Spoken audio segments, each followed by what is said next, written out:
This is the first one with the lost city of Atlantis, people being turned into California rolls, and a mad scientist who isn't the Doctor. It's called The Underwater Menace. Here we go.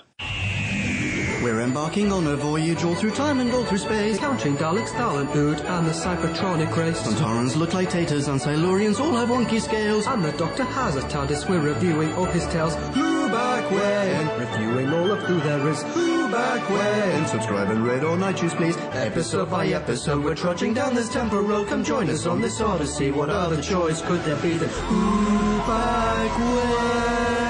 Who back when? Hello, ladies and gentlemen, and welcome to episode C032 of Who Back When, a Doctor Who podcast. I am Ponkin. Yes, I am. And yes, this is another solo venture into Classic Who. Okie dokie, if this is your first time tuning into Who Back When, welcome to the show. I should pre-record this solo episode disclaimer and just play it back every single time I do one. Here's the dealio, ladies and gents. You may or may not know there were tons and tons of lost episodes, lost serials, in fact, in Classic Who. And right now, and for a while now, actually, Who Back When has been in the thick of it. I mean, we are in Lost Serial City right now. We are steadily approaching the end of the Lost Serials run, but until we do so, whenever we encounter one of these Lost Serials, I tend to do them as solo eps. So again, if this is your first time listening to Who Back When, normally I sit down with one or two of my friends and we discuss and debate and rate a serial together. So if a discussion is more your bag,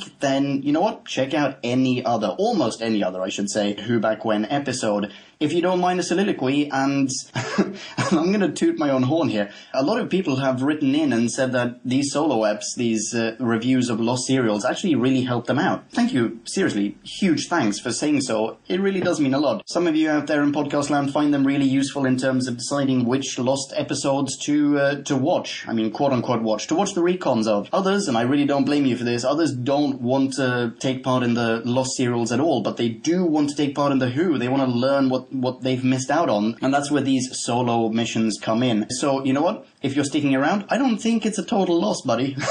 I'm biased, obviously. Anyway, today I will be reviewing The Underwater Menace. It's a Troughton serial. Bing bong, Future Ponkin here. Just a super quick note to say that it's a 4-episode arc, and up until recently, or at least as far as I'm aware, up until recently, only episode 3 was actually perfectly intact, so that if you wanted to watch episodes 1, 2, and 4, you'd have to slog through the recon. Turns out that's not exactly the case anymore. More about that when we get to episode 2, though. Alright, back to the show. Okie dokie, let's summarize this serial the way we normally do with a bite-sized chunk of Who. It's B-Scout time. Bite-sized chunk of Who. The TARDIS materializes on a volcanic island somewhere on Earth. Bada bing, our intrepid travelers are kidnapped. Dum dum dum. Anyway, our intrepid travelers in this case being the Doc, obvi, Ben and Polly, or as if, in case you've listened to our William Hartnell retrospective, as JD would say, Ben and Polly, and Troughton's brand new companion, Jamie McCrimmon, whom we met in the Highlanders. Anyway, they're kidnapped and taken to the lost city of Atlantis, now a subaquatic hellhole where marooned sailors are subjected to horrific plastic surgery against their will. And weirdly, running the show is a mad scientist who isn't the Doctor, namely a Professor Zaroff, whose madcap plan to raise the lost city back from the bottom of the ocean may in fact mean the destruction of the Earth. Holy smokes, guys. Hashtag intense. B-Scout over, you are welcome. Okie dokie.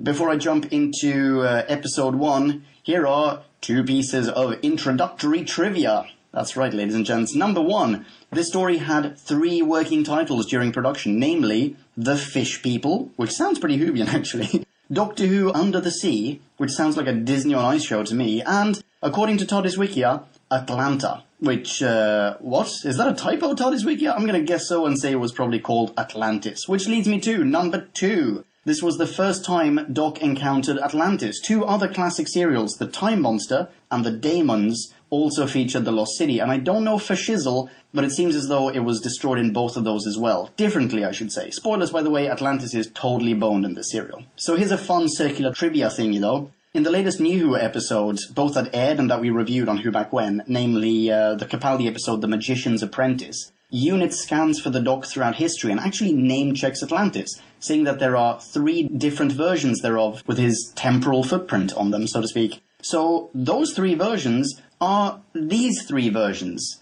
Stephen Moffat, you're a true Whovian scholar. Well done, sir. That's all the introductory trivia we have for now. I'm going to jump into the recon. And I'm going to start with the opening credits. That's right. I'm going to jump straight to the end credits as well. So, normally when I watch a recon, and normally when, well, most of us watch a Doctor Who classic reconstruction, or classic Doctor Who reconstruction, we watch a loose cannon productions reconstruction. In this case, though, I'm not sure I did.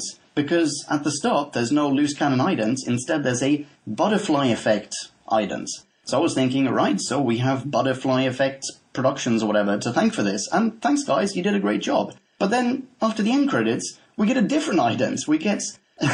it says that it's a joint venture reconstruction. So, is this made by Butterfly Effect, or is this made by joint venture? Or is it made by Loose Cannon, and they just decided to have a laugh and call themselves two different things at the same time? I have no idea. Regardless, the reconstruction is phenomenal. Totally worth it. It's not a slog, it's not a pain. You can definitely get through it, and it is worth it. So let's jump into episode 1. We open on the companions, all three of them, fantasizing about where and when they're going to materialize. And I'm going to kick off this Who Back When review with a soundbite right off the bat, along with not 1 point, not 2 points, but JK, I've got 2 points. Please, let it be Chelsea 1966.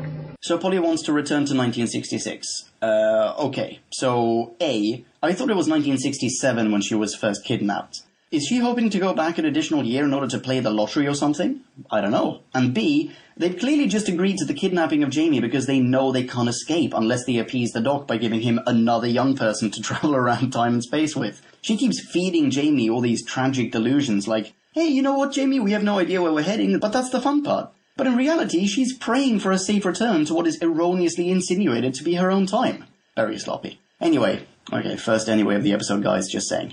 Jamie is totes blown away by the interior of the TARDIS. A note on this from TARDIS Wikia, by the way, is that because he didn't get to have one when he first entered the TARDIS in the last serial, The Highlanders, this, his second serial, is where he instead has his bigger on the inside moments. So let's all think about that the next time we whack off. Shazam! The TARDIS materializes on a volcanic island, and we're treated to 2 instances of the let's split up and meet back here in 10 minutes trope, back to back. First, the companions split from the Doc, then Polly splits from the lads. It matters not, though, because all of them are promptly kidnapped. Also, in case any of you are intent on visually scrutinizing the recon, 8 minutes and 5 seconds into it, we see what looks like a giant's camel toe, but which I suspect is just Ben, because they're giving him the shaft in this one. Tangent over, back to the gang. So they're in a lift that's elevated to those of you in the New World, regaining their senses as it goes mega super duper deep underground. To indicate this, there's a standard depth or like pressure gauge or whatever behind Polly, and it has Arabic numerals and everything. Not the first time we've had that happen on the show, though. Even the Daleks had one of those. When they reach the bottom, a guard armed with a spear, or maybe a trident, I can't remember, approaches them, and we get our first instance of racism in this episode. Polly, you speak foreign, go and talk to him, ask him where we are. And then we meet Ara. Oh my god, I'm really speeding through this one. Ara's this chick who works as some sort of Atlantean PA. Like, I don't know what her job is, but it appears to largely consist of walking around with baskets and doing whatever anyone asks of her. The guards is a total douche towards her, and the Doc defends her honor, so now she's a de facto ally. Bing bong, enter Lolem, one of the high priests of Atlantis, who immediately declares that the travellers are to be sacrificed to the goddess Amdo, but not before he gives Doc a brief chance to make a case for himself and his fellow travellers. You have 5 minutes in which to make your point. Sorry, say again, Lolem? Are you talking about those intervals of time that are divisions of days that in turn are governed by the sun that you can't see because you live in a fucking subterranean cave? You are? Oh, okay, just checking, carry on. Anyway, Doc has deduced that the great scientist Professor Zaroff is there, and he's done this solely based on the fact that they're offered plankton to eat. Even though, as far as the world is aware, Zaroff died ages ago, and Atlantis is at the bottom of the sea, so them having plankton for din-dins without the influence of some weird, dead, dryland scientist doesn't seem wholly inconceivable to me. Lolan doesn't buy his story, though, and Doc gets newfound ally Ara to take a note to Zaroff on his behalf. Now, let's assume something fairly distinct is writ on that note, yeah? Let's put a pin in that, though, and move on to our first line flub of this serial. He led the field in producing food from the sea. Bravo! So the gang is sentenced to death by Wheel of Fortune. They're strapped to this pretty elaborate death wheel that Indiana Jones and or Roger Moore's Bond would be proud to have failed to kill them. And then we cut to Zaroff, who looks pretty much exactly the way you'd imagine a mad scientist to look, and who speaks with a marvelous, generically foreign accent. He receives the note, and we get to see what it says. Returning to that pin now, by the way. Namely, vital secret will die with me. And it's signed Dr. W. Check the website. Check Who Back When for a screenshot of that. Okay, so I've got a couple of things to say here, Calciprese. First off, the second Doctor has signed his note Dr. W. That's pretty remarkable as far as trivia is concerned. Prior to this, Doc's only ever been referred to as Doctor Who once, namely in The War Machines, our review of which you should totes have a listen to if you haven't already, in which the For the Month supercomputer Votan says, Doctor Who is required. And outside of that abomination, only the Cushing movies actually assign him the name Who. So this is a rarity worth noting. Very interesting stuff. Secondly, what in the fuck kind of note is that, Dr. W? It means nothing. Literally nothing. At the very least, mention Zaroff by name in the note so he knows you've recognized his involvement. Whatever. Plan works, Doc gets released, meets Zaroff, and convinces him to also release his companions. Problem solved. Sort of. They're now going to become slaves instead. We learn that Zaroff faked his own death in order to go off the grid, and then escaped to Atlantis, where he received a super advanced laboratory in which to plan the raising of the city back to the surface. Why he had to go rogue, how he knew where to find the mythical city of Atlantis, or how in the name of all that is holy the Atlanteans, who need I remind you are armed with spears, managed to provide Zaroff with a technologically super advanced laboratory, is entirely beyond my understanding, and as far as I'm aware, left unexplored in this serial. Cut back to the companions and the end of episode 1. Ben and Jamie are taken to the mines, so that's pretty straightforward slavery right there, I think. And Polly is taken to see the plankton farms that are farmed by, wait for it, the horrendously freakish fish people who transform this episode from child-friendly fantasy and family adventure to unspeakable body horror. I mean, how inappropriate is that? It turns out the Atlanteans take undesirables and, accidental shipwreck survivors, of whom there are apparently plenty, and operate on them against their will, adding plastic gills to them and turning them into, quote, fish people. And guess what? Polly's about to go under the knife. Ara tells Doc about this, and he asks her to try to save Polly, which is a pretty big ask if you ask me. Jesus, that's a sophisticated way of phrasing matters. Anywho, Polly is about to be turned into sushi. The surgeon goes, lights! And funnily enough, according to the recon at this point, they dim the lights, although wouldn't they want more light for the procedure though? No matter, we learn otherwise shortly. End of episode 1. Holy shit, I just sped through that one like crazy. Episode 2. Okie dokie, check this out. You can actually watch and enjoy all of episode 2, ladies and gents. That's right, episode 2 was recovered. Give it a Google. I watched it on Dailymotion. It seems to be a way you can watch most of the recovered Doctor Who or classic Who episodes. And I have one of our listeners to thank for that, at Trenton Bless. Thanks, dude. I didn't know about this the first time I watched the serial, so I slogged through the recon, and I don't mean to dump on Butterfly Effect or whoever did the recon this time around, but watching the actual episode is infinitely more satisfying, if for no other reason than to see those ridiculous fish people. So thank you very much, at Trenton Bless on Twitter. That's Bless with 2 S's. Anyway, going to speed through this one as well, I think. So Doc fiddles with some circuitry, which it turns out he's somehow, Time Lord knows how, identified as controlling the lights in the operating theatre, because now the lights in there go out completely. Oh yeah, sorry, I said earlier that in the recon it looked like the lights were dimmed. In the recovered ep, it transpired they're in fact honed in on soon-to-be Sam and Mackie Polly Wright.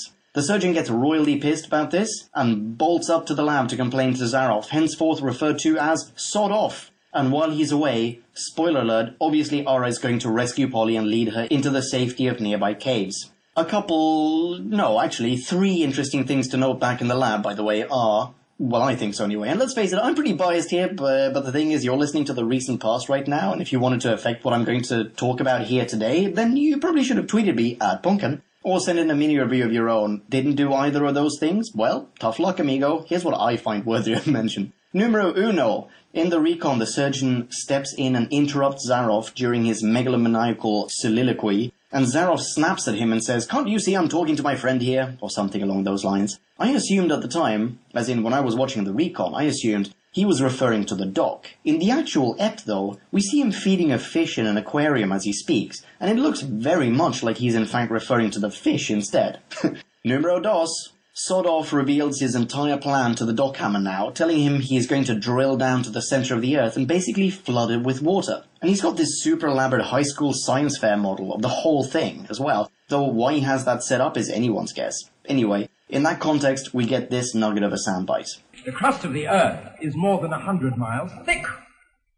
Below that is believed to be a white-hot molten core. What do you mean believed? You're a man of science, for goodness sake. Jesus. Yeah, that was the second point. The third point I wanted to make about this interlocution is that Doc thinks drilling to the core is impossible. I don't really get why, though. Not that many serials ago, human slaves were able to dig their way there by hand. So surely having a mad scientist with crazy fish person slaves at his disposal drilling his way to the core isn't all that far-fetched. Whatevs.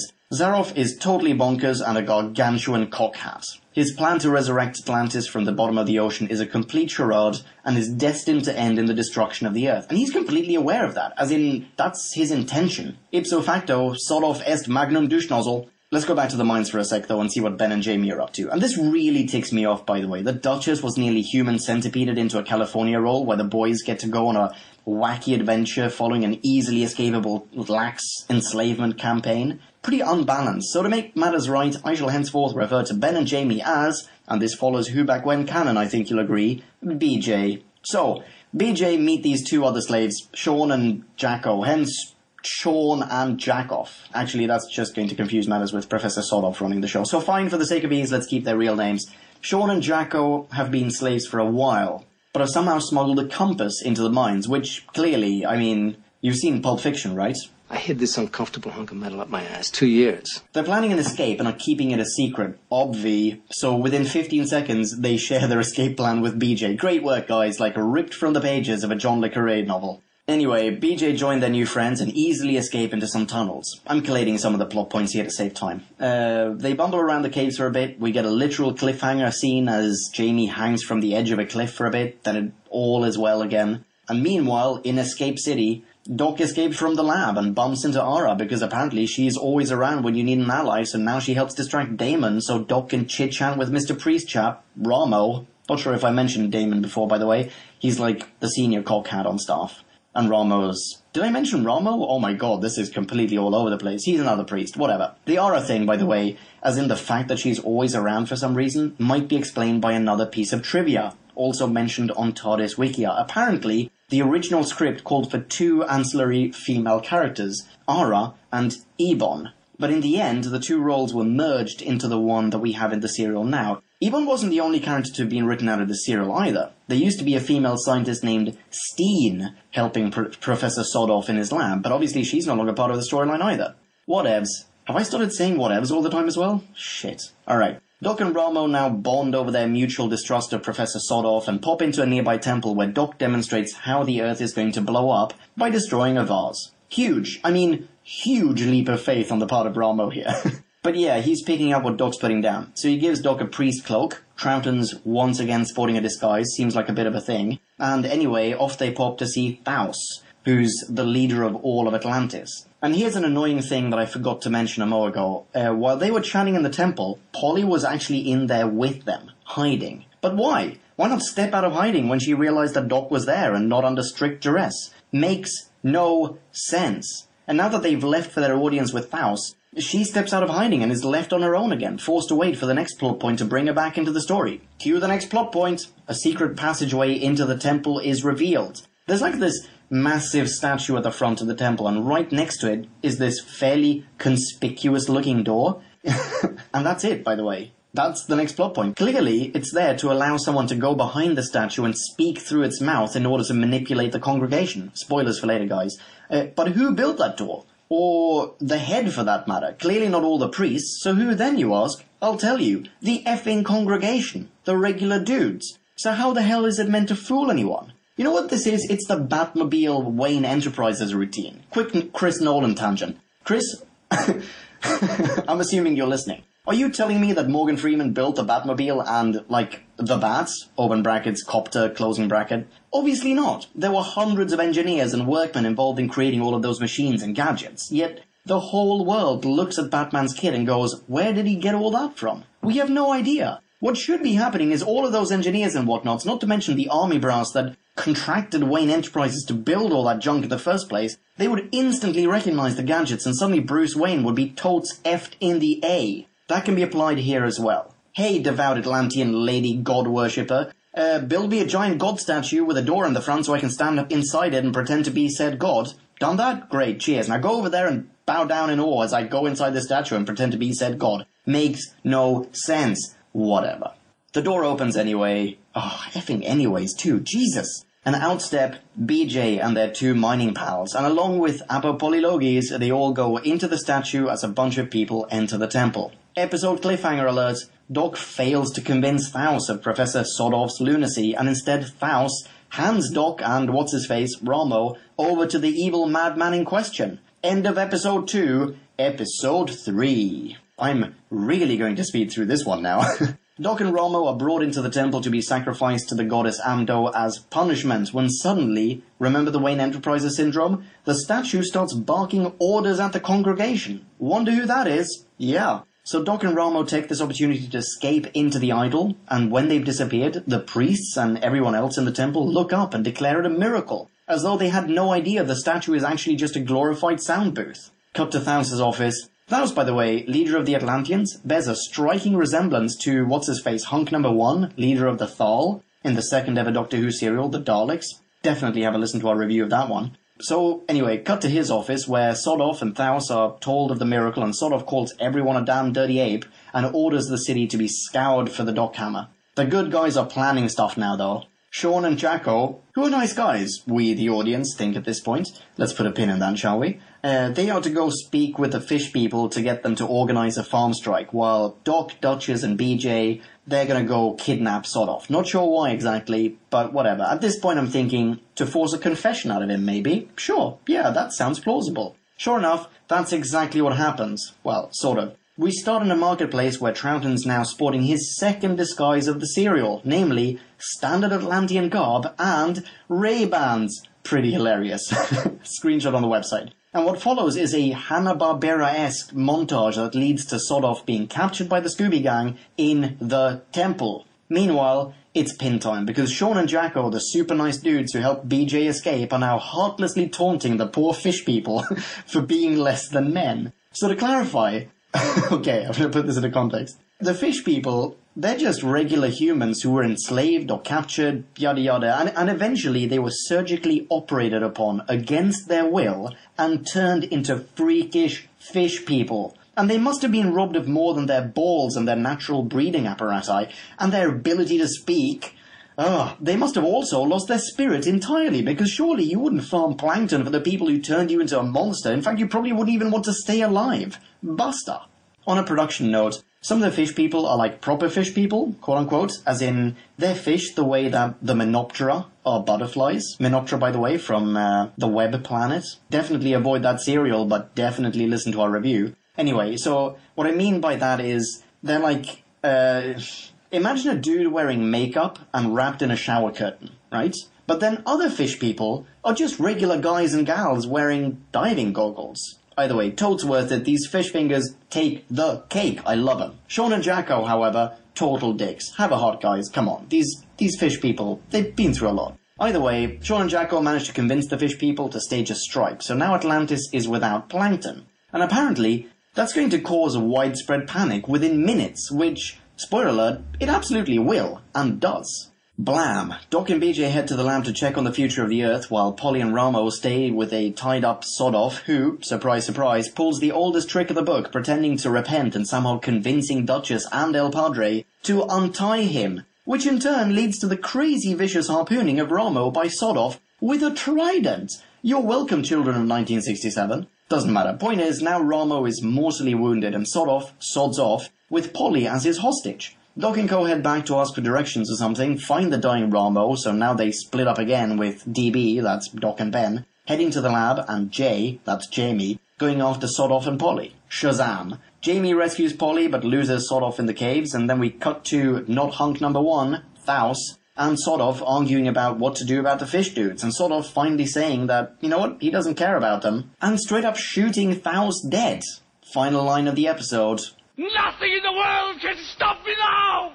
Which TARDIS Wikia points out is then echoed across Doctor Who. In fact, according to Wikia, Davros, whom we recently saw to return to New Who, says the exact same thing in Journey's End, and the 5th Doctor does the same in the Caves of Androzani. So that's Some pretty primo trivia right there. I think you'll agree with me, ladies and gentlemen of podcast land. End of episode 3, episode 4. DB, Doc and Ben, find the bloodbath sort of made of Thaus and his guards, and for some reason, not sure why at all, they take the mortally wounded but still alive Thaus back to the other set used in this serial, i.e. the temple. At some point around here, Doc makes himself guilty of a subject-verb disagreement. Where's Polly and Jamie? But now he has another plan. He's going to flood the whole city, which apparently is just a massive rock bubble under the sea, because that makes sense, I think, thus destroying the lab along with Sodov's plans to crack the Earth like an egg. I really wish someone would explain this to me, though. So, Sodov's plan was to drill a hole to the center of the planet, and the way I imagined the ensuing destruction was basically that in the process of doing so, or like maybe when they take out this incredibly long drill bit, water is going to flood into the hole, reach the core, evaporate, and then blow up the Earth from the inside. But drilling to the center of the planet would take a while, n'est-ce pas? So, as he could just press a button and destroy the planet, more or less, I'm thinking the drilling has already been done. But there are floodgates in the way, or just a tiny bit of drilling left to be done, or something like that. So what's going to happen when the city's flooded? Would it not cause water to shoot down the hole leading to the core? Or break the floodgates? Or, I don't know, I guess I can sort of buy all this, but I'd sort of like to know more about the whole thing. The whole thing. Like, are there fish people going to drill down there? Do they have a drill? What the F? Anyway, DB now plop off to flood the place, and meanwhile, panic breaks out in Atlantis because there's no food. And, I mean, just to clarify, there's been no new food harvested for like 5 minutes, maybe? Tops? But, you know, I'm getting off track. Ben pretends to be a god and takes his fake prisoner, the Dockmeister, to the Atlantis reactor, because there is such a thing. Along the way, they encounter a real god, who takes Ben at face value because of his disguise, and wants to know who the Doc is. So Ben explains that he's a wanted man, but no. God damn it, no. What?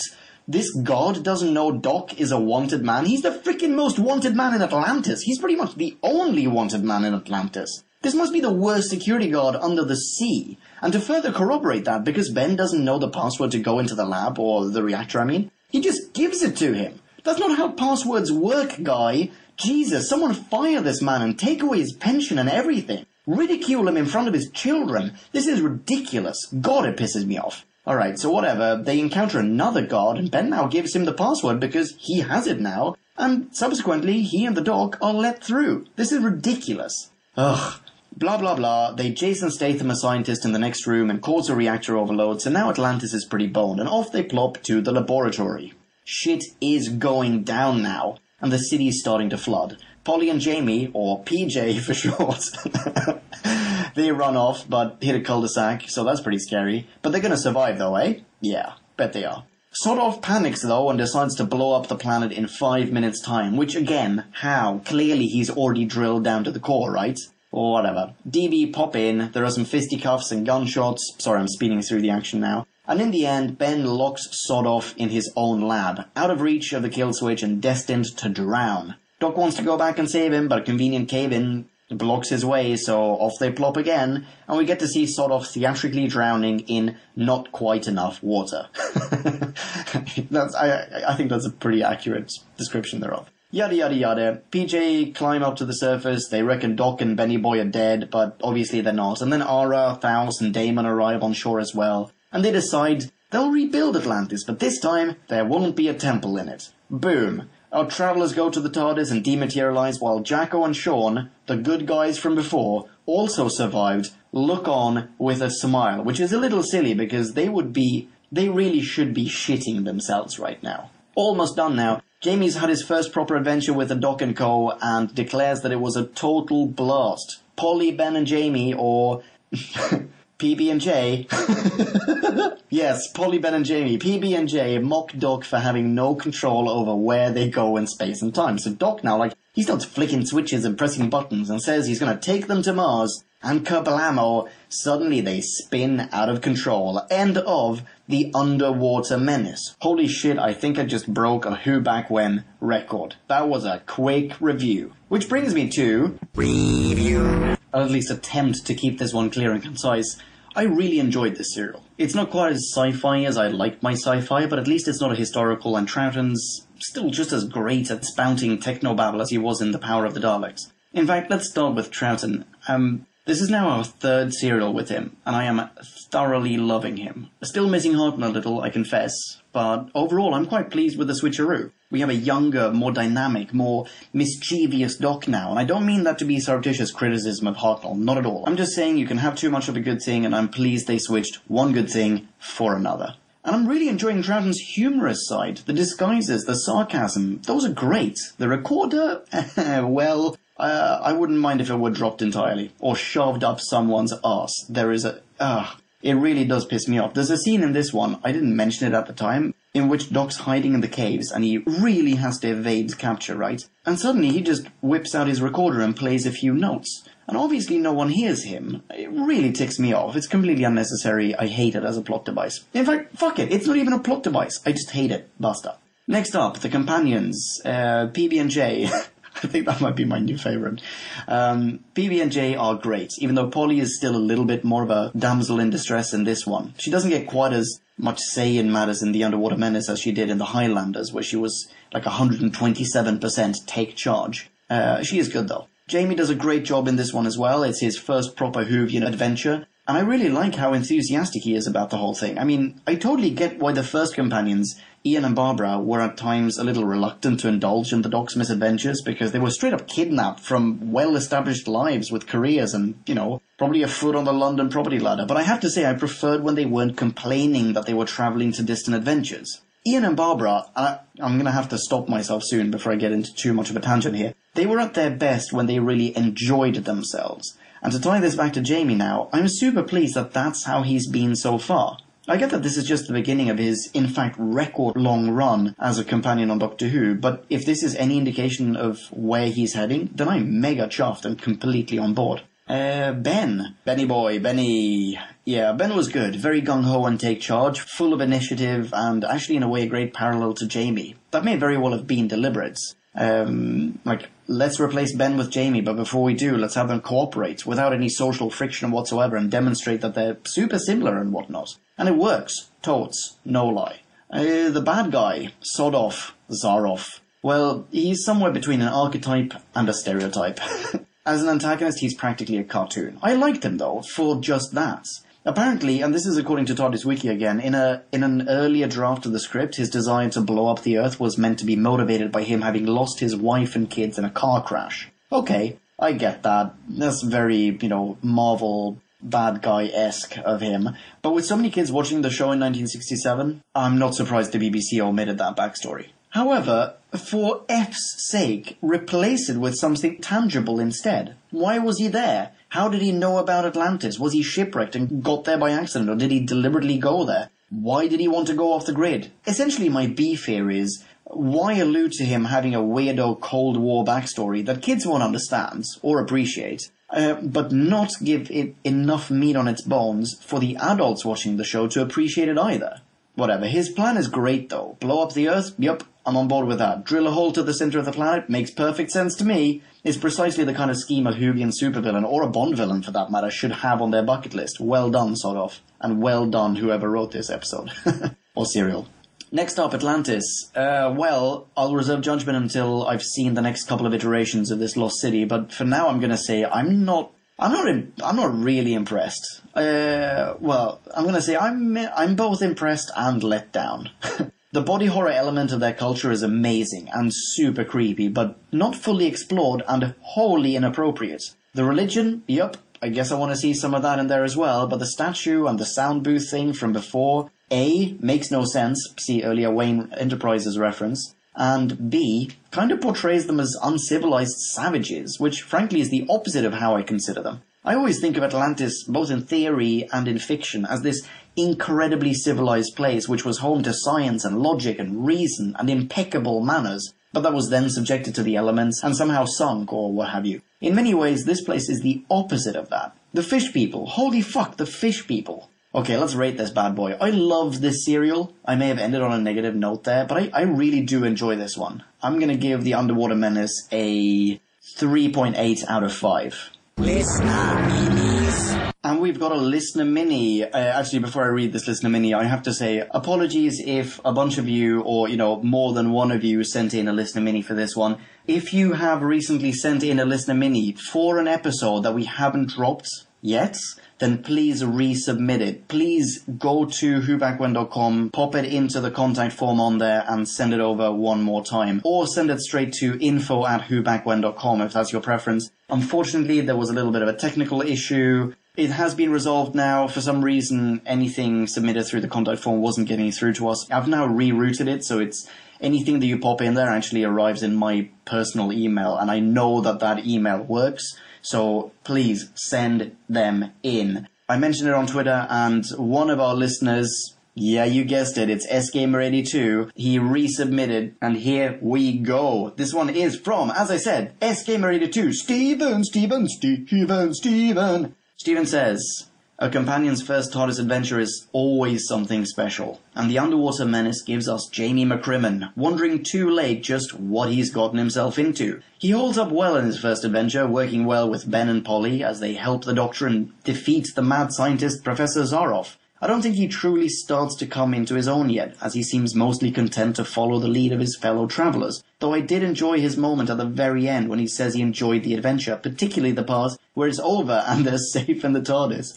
Okay, yeah, I failed to mention that point. They're very, very nicely done. And yeah, I totally agree with you. That's exactly what I said. His enthusiasm, that's like one of the best things about it. Alright. Stephen goes on. Zaroff is the true highlight of this serial as the hamtastic proto-Davros out to destroy the world just to prove he can. My favourite moment with him and the Doctor is when the Doctor calls Zaroff's bluff about the project going on without him. Zaroff acts cool and in control until the Doctor makes the weakness of his ego clear, at which point he abandons all pretense. As purely human villains go, Zaroff is definitely one of the top contenders. Holy shit, dude. I have not given Zaroff enough credit. You nailed it. He goes on, I also particularly liked Ara, the serving girl. Really? I think this is where we're going to disagree. While she seemed far more determined to help the Doctor and company at first for what's basically a moment's kindness, she is a vital part of the effort against Zaroff as the troops guide in the Atlantean tunnels. Okay, I'll agree that she was helpful. Okay, depending on how you see this, I like that she helped them because it was good and, you know, it helped the people that I morally support. But I feel like she wasn't given much substance as a character. Rather than be an individual in this story, she was a plot device. Anyway, that's my opinion. But yes, you're right. She absolutely, like, a moment's kindness, totally worked out. Stephen goes on. I'm sorry, Stephen, I keep interrupting you, man. Like, I do apologize. Alright, so Stephen goes on. On the other hand, I don't feel much was done with the fish people. Oh, good point. It was an interesting concept, but other than as a threat to Polly and a means to distract Zaroff's efforts, they didn't have much to do with the plot. Going by an interview with Annika Wills that was at the end of the audiobook version I had, Stephen says, the cast felt much the same. Also, entertaining though it was, the kidnap Zaroff subplot in episode 3 mostly felt like stalling to fill an episode until the climax. Okay. Oh, holy shit, I just spotted what you gave this, the rating that you gave this one. Nice one. Okay.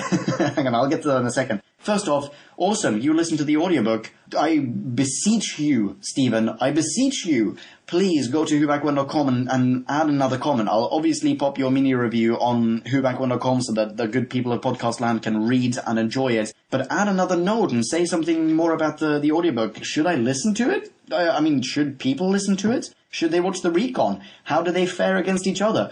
Alright, so what you said about the fish people, that is a super good point. I stand by what I said before, that it's, like, it's mega inappropriate for a kids show. Because all of the themes in there are so super dark, and it's just so heartbreaking to think of, you know, imagine having been turned into a fish. Fuck, man. But yeah, you're right, they were hardly in it, and they really should have been. They spent some time making kind of a costume for at least one of them. You're right, they should have done more with them. Very, very good point. The kidnap Zaroff subplot? Yeah, I think that was a red herring, and you're probably right. They were just stalling. It was filler. But yeah, okay, anyway, I'm going to carry on, because the next bit is super, super duper exciting to me. Stephen is approaching his rating, and he says, on the whole, I'm rating this episode a 3.8. Nailed it, Stephen. Nailed it. He says, its biggest weakness to me story-wise being the lack of use for the fish people's plot. There was also a religion versus science subplot that could have been handled better. Yes, agreed, definitely. Given that at the end, Damon blamed their religion for everything Zaroff's science did.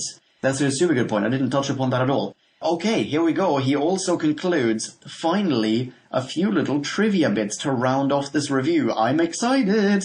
Number 1. The addition of Fraser Hines as Jamie was a last-minute decision within the show. This is part of the reason for my comment that he hasn't come into his own yet. And also why the next serial, The Moonbase, will have Jamie doing what he does in the first episode or so. Number 2. Joseph first used his actual accent when performing as Professor Zaroff. Really? Holy crap, I thought he was... I genuinely just thought he was hamming it up. I thought he was just adding random foreign accent here, you know. That's super interesting. Final bullet points. Stephen goes, at the time she recorded the audiobook featuring her, Annika Wills, played Polly, lived in a cottage not far from where they did location shooting for the underwater Menace. From the little interview with her in the audiobook, the locals recognized Wills, but she had a hard time remembering just what she'd filmed there until she recorded the actual audiobook. Well, awesome. The life of a celebrity. It's tough to keep track of these things. That's fantastic, though. Ladies and gentlemen, you have to high-five Steven, the Steve Meister, on Twitter. Follow him. He is at sgamer82. That's 82, the number. Steven, thank you so much again. Ladies and gentlemen, that's it for today. Thank you so much for listening. If you would like to say hello to me, you can do so on Twitter. I am at Ponken. Here's a soundbite of JD singing how you spell that. Ponken, Ponken. Thanks, JD. The next episode is likely to be a New Who review. We will be reviewing Love and Monsters, one of the most hated and slated episodes of New Who, or of Doctor Who in general, in fact, of all time. Actually, and on that note again, if you've sent in a mini for that one, please resend it. That episode is already in the can. We have already recorded it, but we will sit down and record your mini now, because at the time, when we sat down and recorded it, we had no minis. And most likely that was because of that fucking technical issue again. So, if it's a New Who, it is Love and Monsters. The next Classic Who review, SK2 already gave it away. It's going to be The Moonbase. Send in your minis for that one as well. And if the next one is an audiobook review, which it is very unlikely to be, then it's going to be Wirren Dawn. And spoiler alert, I still don't like it. Okie dokie, that's it. Catch you in the next one. Rock on, be rad and excellent to each other, and ciao. Kablamo! Did you enjoy the show? Then please do what the cosmos compels you to and spread the gospel of Who Back When. Tell your friends. Don't have any friends? No problemo. Tell some strangers. Like us on Facebook. That's facebook.com/Who Back When. All in one word. Are you on Google+? Then find us on Google+. That's plus Who Back When. And when you do, tell us why you're on Google+. Who Back When just got its very own Twitter account, no lie, so give us a follow. You guessed it, that's at Who Back When, all in one word. Check us out on SoundCloud, vote us up on Reddit, listen to us on Stitcher, and head on over to our website, whobackwhen.com, where you can leave a comment, submit a review of your own, and peruse of visual index of aliens, monsters, and more, which increases in kablamos with every episode. And lastly, give us a rating and review on iTunes. Not only would it make us super chuffed, and it really, really would, but as thanks, we will transmigrate your iTunes nom de plume into the credit list of trailers for fake Doctor Who audiobooks produced by Who Back When. Have a poke around our bonus episodes to make more sense of that. That's it. Rock on and be rad and excellent to each other. Catch your earballs in our next Classic Who review, New Who review, or, still funny, Audio Who review. Ciao. Who Back When?